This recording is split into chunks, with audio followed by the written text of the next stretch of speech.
Fala, meus queridos, beleza? Nesse vídeo aqui eu quero contar para você o que eu aprendi em 43 dias de silêncio e meditação. E não só contar para você, mas eu quero passar esses conhecimentos, essas percepções que eu tive para que você também tenha uma vida mais feliz, uma vida mais leve. Então, se você prestar atenção e levar para o seu coração, eu tenho certeza que esse vídeo vai explodir sua cabeça e vai te transformar por aí. Então, presta atenção, vale a pena. Já vai treinando o seu foco aí.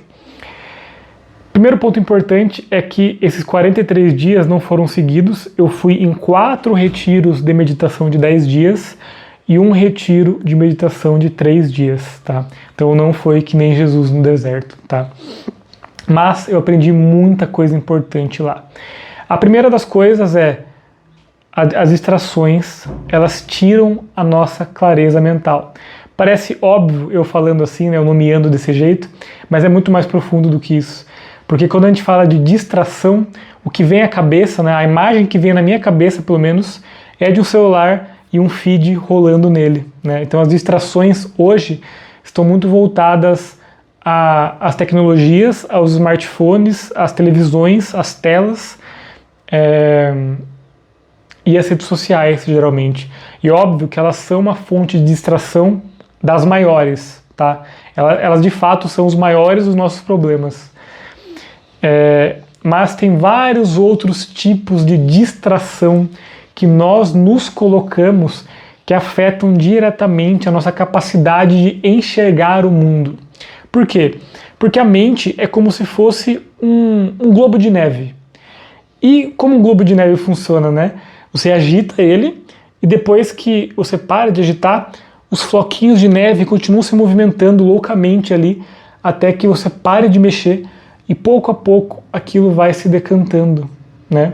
E a mente, então, é exatamente assim. Os flocos de neve são os pensamentos e quanto mais você agita com distrações, aquilo começa a se acelerar. Então o turbilhão de pensamentos que tem na sua cabeça e que te cansam, que te exaurem, é uma moto bem suave passando aqui. Esses pensamentos que te esgotam vêm desse excesso de distrações, de agitação mental. E aí, o que além dos celulares agita e distrai a nossa mente, tira a clareza da nossa mente?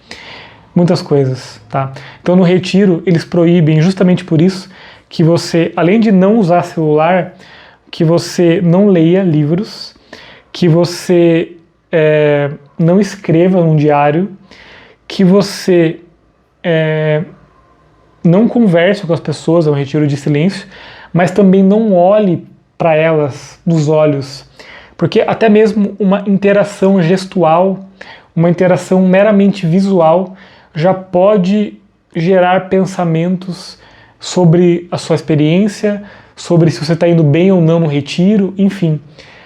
E eu vivi algumas experiências muito engraçadas com isso, porque eu sou uma pessoa introvertida e jurava que assim, a parte mais tranquila do retiro seria, então, não conversar com as pessoas.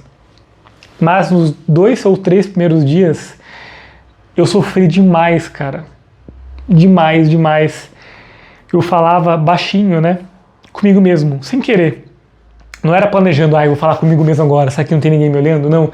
Eu falava, não, agora tem meditação, depois eu vou comer. Eu me pegava falando e parava. Então, eu senti uma necessidade que eu nunca tinha sentido antes na minha vida de falar, de conversar, de me comunicar. E chegou a um ponto de eu achar que eu nem existia mais, eu comecei a desconfiar.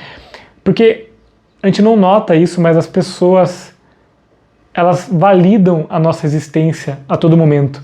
Quando nós falamos, quando nós gesticulamos, quando nós agimos no mundo, e essas ações verbais ou físicas têm resposta dos outros, eles estão validando a gente, a nossa existência. Mesmo que eles mesmo que eles combatam a gente, mesmo que eles critiquem a gente, eles estão validando a nossa existência. E acredite, esse é um grande favor que eles estão fazendo para você. E aí, numa das meditações, então, eu esqueci de tirar o óculos. Essa é uma recomendação que eles pedem lá. E eu esqueci, e aí chegou o gerente lá e falou no meu ouvido: "Ei, irmão." E aí, quando eu escutei pela primeira vez, eu achei que eu estava ou maluco ou era alguém de fato falando comigo, e eu fingi que eu não escutei só para escutar de novo a voz de alguém falando comigo e validando a minha existência. Dele: "Ei, irmão, tira o óculos." Daí eu olhei para ele: "Beleza." Tirei o óculos e fiquei muito feliz de ainda existir. Daí outra coisa interessante sobre essa coisa de não ler, ainda estamos aqui falando das distrações, então, né? E aí eu entrei no quarto um dia, eu dividi o quarto com mais 3 pessoas, e um deles, um dos meus companheiros de quarto, estava ali, tinha pego a receita de um remédio e estava lendo aquilo, cara, com gosto, como se fosse um Machado de Assis, aquela bula de loratadina. Ele estava lendo assim com um prazer enorme.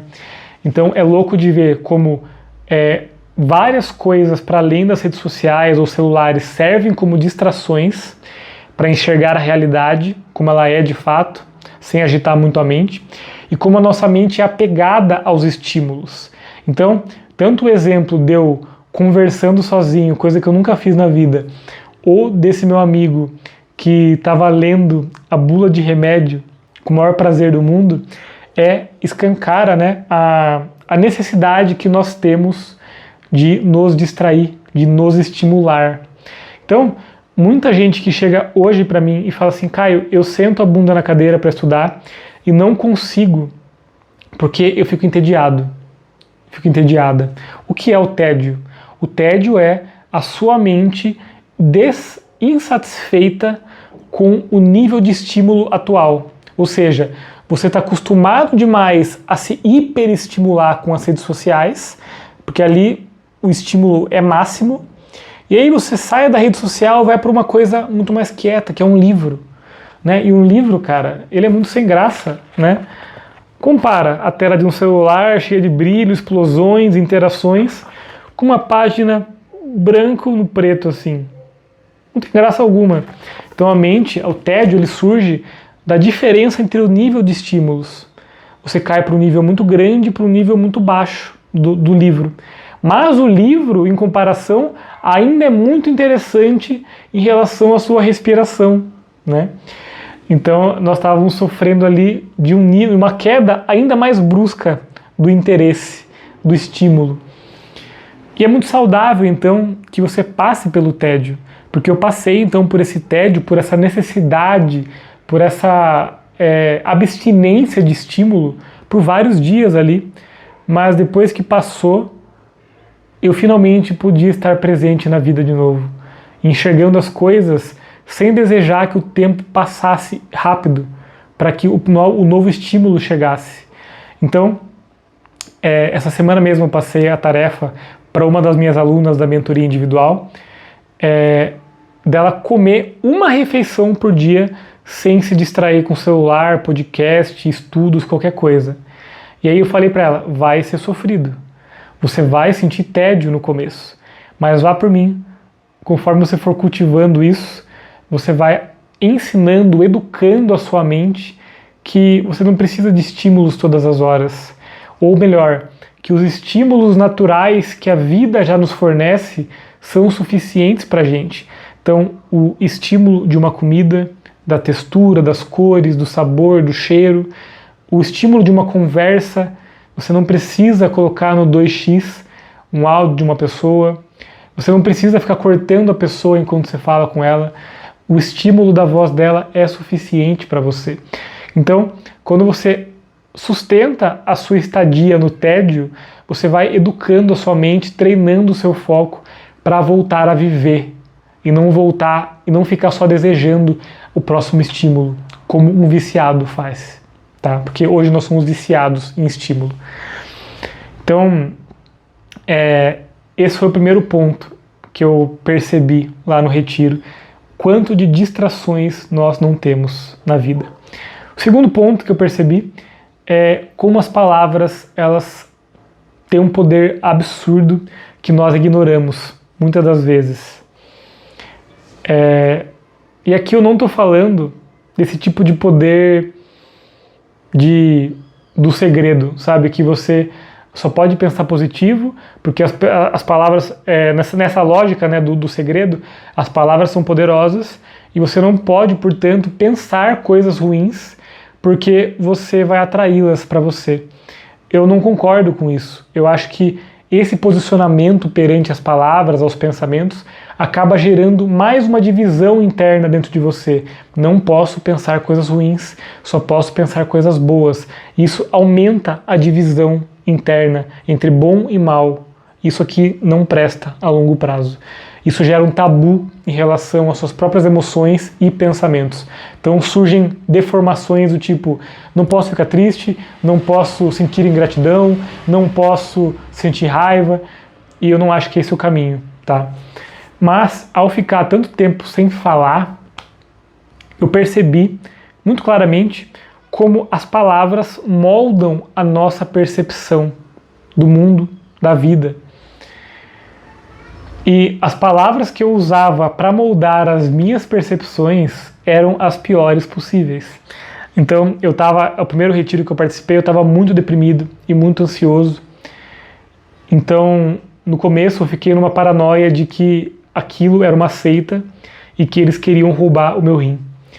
Então, eu olhava para as pessoas, para os gerentes, para as pessoas mais velhas do retiro, né, mais experientes no retiro, que elas estavam ali prontinhas para esperar eu dormir e roubar meus órgãos. Então, eu olhava para a cara delas e pensava, olha que pessoa má, que pessoa mal intencionada, olha esse olhar de sacana que ela está me olhando agora.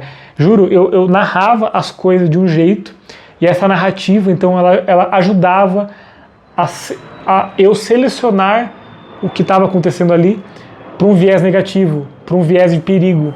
Então os professores eram perigosos, os gerentes eram perigosos, porque eu estava contando uma história para mim e eu não percebia que eu estava contando essa história, então a minha percepção mudava e o mundo ficava perigoso, o mundo ficava mal de alguma maneira. E então o primeiro ponto sobre as palavras é isso, elas têm um poder de moldar a sua realidade imediata mesmo.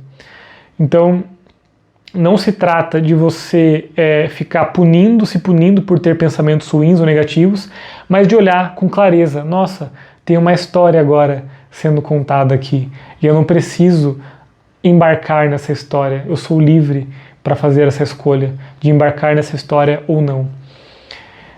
E outra coisa engraçada sobre linguagem, né, e o poder das palavras, assim, é que no box do banheiro juntou o vapor.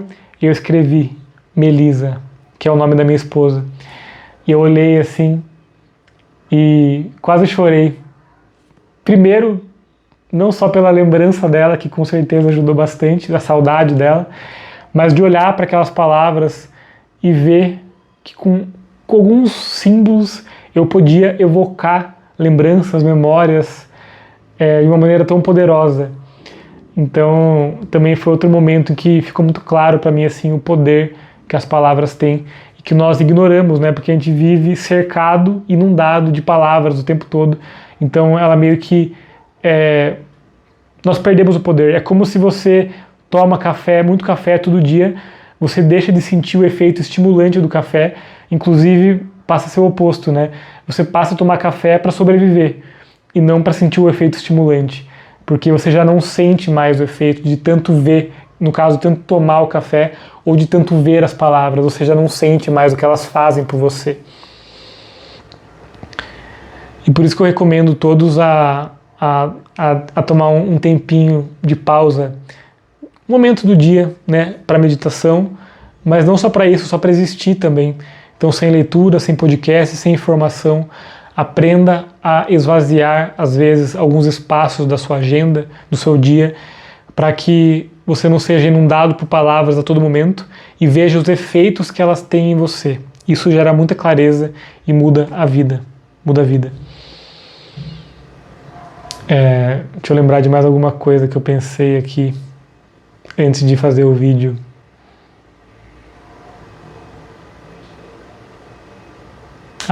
Lembrei. Nada surge do nada. Nada surge do nada. tá? Nós temos essa impressão, né? Uma das coisas que eu mais recebo dos meus alunos é: do nada fiquei ansioso, do nada fiquei triste, do nada fiquei com raiva. Cara, sempre tem uma razão acontecendo dentro da sua mente que hoje você não tem a atenção, o foco fortalecido o suficiente para você enxergar o que está acontecendo com você.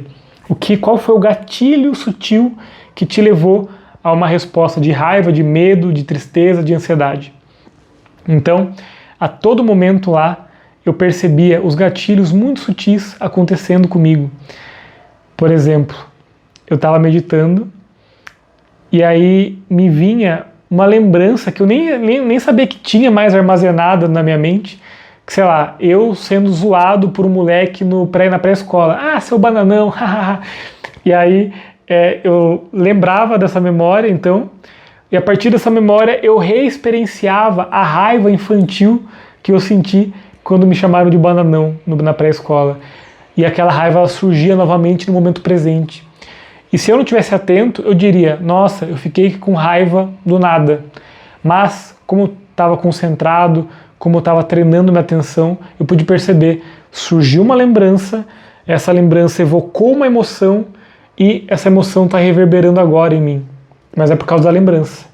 E isso sempre acontece em qualquer situação.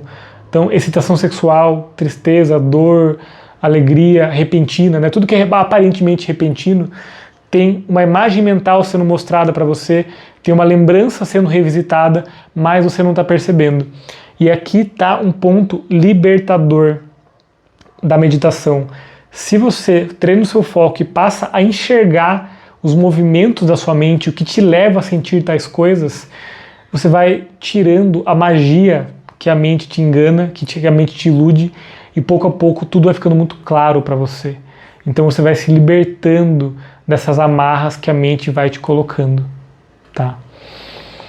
E se você quiser treinar o seu foco, novamente, te convido aqui a clicar no link abaixo para você conhecer um pouco mais da minha mentoria.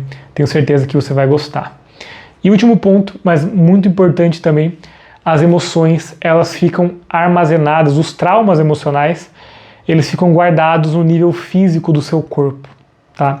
Eu aprendi isso da maneira mais dolorosa possível, porque eu era uma pessoa, eu acho que grande parte da minha depressão vinha de raiva acumulada e não processada. Então chegou uma hora que eu só tinha raiva do mundo todo mesmo, assim. Eu até falava, né? Ah, eu amo a humanidade, mas eu detesto o ser humano, as pessoas. Então eu gostava da ideia da humanidade, mas detestava gente na minha frente. Então essa raiva acumulada, ela passou a sair com a meditação, ela passou a se manifestar para ser processada, né? Então tudo que fica preso, tudo que você não consegue dar vazão, fica preso no seu sistema nervoso, no seu corpo, e quando você dá abertura o suficiente, quando você para de suprimir aquilo dentro de você, aquilo emerge de novo para você ter a chance de ressignificar e de esvaziar aquele acúmulo emocional. Isso aconteceu comigo com a raiva. Então a raiva, para mim, ela surgia com calor absurdo no peito, um suor que eu nunca tive na vida. Então, nas noites lá, eu suava que nem um porco, cara. Eu molhava o meu colchão de tanto suor que eu sentia. E eu sabia que vinha da raiva acumulada que eu não tinha processado durante minha vida. Como que eu sabia? Porque enquanto lá eu estava sentindo aquele calor, sentindo aquele suor, memórias do passado, em que eu fiquei com raiva, em que eu fiquei bravo com pessoas, surgiu na minha mente também. Então era muito clara a ligação. Outra percepção que eu tive foi em relação à tristeza. A tristeza parece que ela sai do corpo por meio do tremor. Então eu entrei em contato com uma lembrança muito triste e saí da meditação tremendo que nem vara verde, assim. Então é muito louco de perceber como, conforme você vai abrindo espaços dentro da sua mente, dentro do seu corpo, esse espaço mental, ele vai permitindo que conteúdos antigos da sua mente emerjam à consciência e você possa processar eles. e soltar o peso que eles estavam fazendo em você. É um peso invisível, mas que cobra preços muito altos, geralmente. Então, se você se sente cansado, exausto, sem motivação, muito provavelmente são emoções acumuladas no seu sistema que você não soube processar e hoje estão escondidos demais para você acessar. E a meditação é um caminho absolutamente ótimo para lidar com isso. Eu acho que eu já falei demais nesse vídeo. Vou deixar aqui outro vídeo para você se aprofundar no tema, caso você queira. E deixa um comentário aqui também qual que foi a percepção que mais explodiu sua cabeça por aí. Quero saber. Bora desencanar, meu querido?